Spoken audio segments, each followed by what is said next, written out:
Abageni beza, kambasuhuze bya kinyarwanda muragahora n'Imana y'u Rwanda yirirwa ahandi ikarara i Rwanda.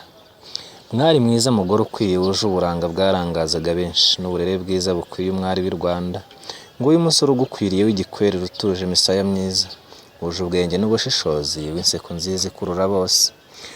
Ngaho cyo nimuhoberane mushire igishika, mushimire ugira bugena byose, wemeye ko izi saha muzamuhuje imisaya museka.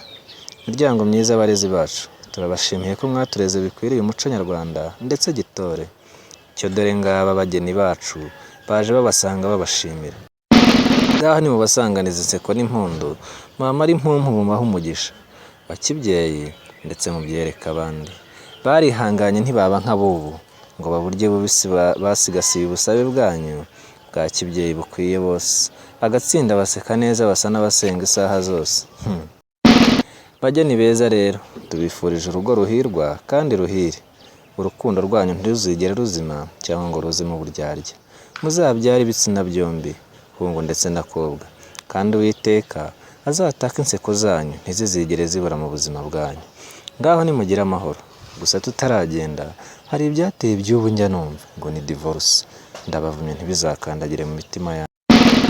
Muzasenge cyane, mwizere Imana, kuko iyo udasenze burya urasengera. Bye bye. Yari umusizi usiga atarabisigiwe na sekuru. Mugire amahoro.